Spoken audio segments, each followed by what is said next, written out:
एक गांव में एक गरीब किसान रहता था। उसका नाम था किशन। वो गांव के जमींदार के खेत में काम करके अपना घर चलाता था। उसके परिवार में उसकी बीवी और 2 छोटे बच्चे थे। खेती के काम से मिलने वाली मजदूरी में वो जैसे तैसे अपना गुजारा करता था। किशन के घर के हालात पहले से ही ऐसे नहीं थे। किशन का खुद का भी एक खेत था जिससे उसे अच्छे पैसे मिल रहे थे। उसके पिताजी बीमार हो गए और उनके इलाज के लिए उसे वो खेत बेचना पड़ा और इसलिए वो जमींदार के खेत में मेहनत मजदूरी करके अपने परिवार का पेट पालने लगा। ऐसे ही एक दिन खेत में काम करते हुए उसका कुदाल खेत में किसी धातु के वस्तु से टकराया। किशन को इस बात का बड़ा आश्चर्य हुआ। उसे लगा कहीं खेत में पुरखों का गड़ा हुआ खजाना तो नहीं मिल रहा। ये सोचकर किशन ने उस वस्तु के आजू बाजू की मिट्टी हटाकर वो वस्तु को गड्ढे से बाहर निकाला।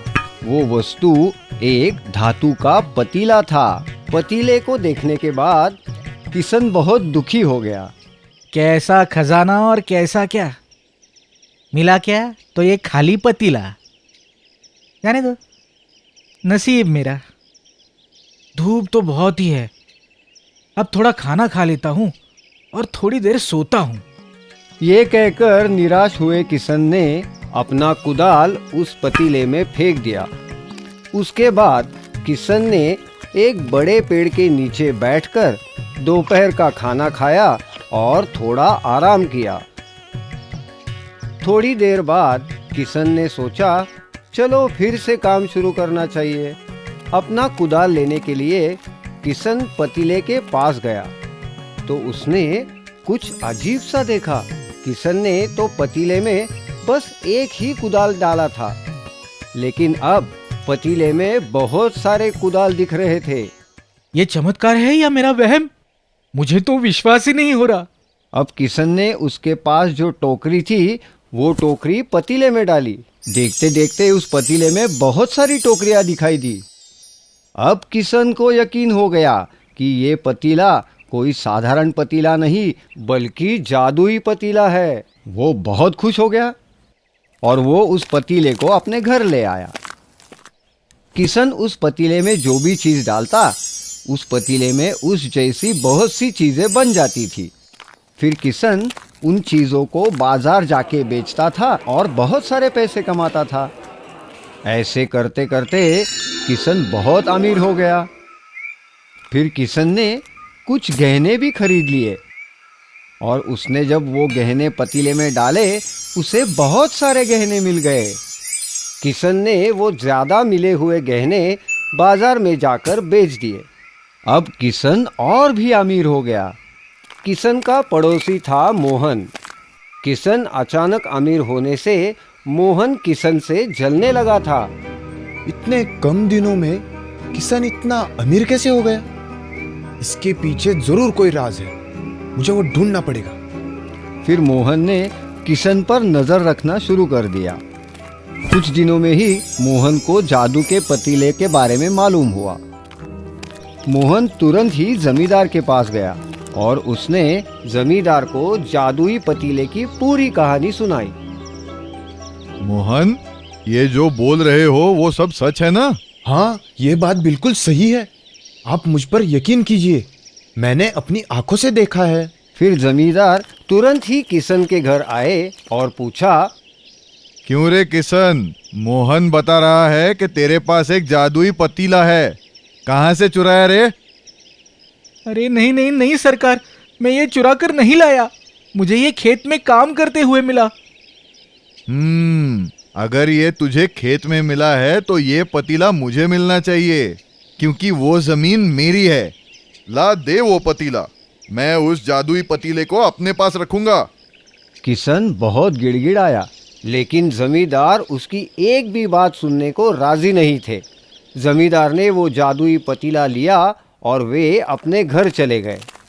फिर जमींदार ने भी उस जादुई पतीले से बहुत सारे गहने और बहुत कीमती चीजें पाई और उन्हें बाजार में बेच के बहुत सारे पैसे भी कमाए। अब ये सब बातें राजा तक पहुंची तो राजा ने तुरंत ही अपने सैनिक जमींदार के घर भेजे और वो सैनिक वो जादुई पतीला जमींदार से जबरदस्ती लेकर राजमहल पहुंचे। ये पतीला सच में जादू का है या नहीं, इसे परखना होगा। ये कहकर राजा ने अपना ताज उस पतीले में डाल दिया। तुरंत ही एक ताज के बहुत सारे ताज बन गए। इतने सारे ताज देखकर राजा खुश हो गया। तो राजा ने भी उस जादुई पतीले के मदद से बहुत सारे गहने और पैसे कमाकर अपना खजाना भर लिया। ये जादुई पतीला है, इसमें कोई संदेह नहीं। लेकिन पतीले के अंदर क्या होता है जिससे चीजें 2 गुना से भी अधिक मात्रा में प्राप्त होती है, ये देखना होगा। मैं खुद उस पतीले के अंदर जाकर देखता हूँ। राजा उस पतीले में उतर गया, लेकिन वो एक बात भूल गया कि उस पतीले में जो भी रखा जाता वो दुगने से भी अधिक मात्रा में पाया जाता। जैसे ही राजा पतीले के अंदर गया, तभी उसी वक्त जादुई पतीले से बहुत सारे एक जैसे राजा बाहर निकल आए। बाहर आते ही सब राजाओं में सिंहासन के लिए झगड़ा शुरू हो गया। मैं इस राज्य का असली राजा हूँ और तुम सब इस पतीले की जादू की वजह से बने राजा हो, इसलिए सिंहासन पर तुम्हारा किसी का भी हक नहीं है। मैं असली राजा हूँ, मैं बैठूंगा सिंहासन पर। तुम नहीं, मैं असली राजा हूँ। सुनो सब लोग, सिंहासन पर कौन बैठेगा इसका निर्णय हमारे बीच के युद्ध के बाद ही होगा। चलो तैयार हो जाओ। फिर देखते ही देखते उन राजाओं में सिंहासन के लिए लड़ाई छिड़ गई और उस घमासान लड़ाई में सब राजाओं ने एक दूसरे को मार दिया। लड़ाई में राज्य का असली राजा भी मारा गया और केवल इतना ही नहीं, इस लड़ाई में राजाओं के साथ जादुई पतीला भी टूटकर नष्ट हो गया। जल्दी ही ये खबर जमींदार और किशन दोनों को पता चली। हमने जादुई पतीले से सिर्फ लाभ लिया, परंतु राजा जी ने उस जादुई पतीले की अनावश्यक चिकित्सा की। कभी कभी बहुत ज्यादा चिकित्सा भी विनाश का कारण बनती है। गोपाल फिर से अपने खेत में काम करने लग गया। इस कहानी से हमें सीख मिलती है कि जिंदगी में मेहनत से भागकर कभी फायदा नहीं होता, हमेशा नुकसान ही होता है।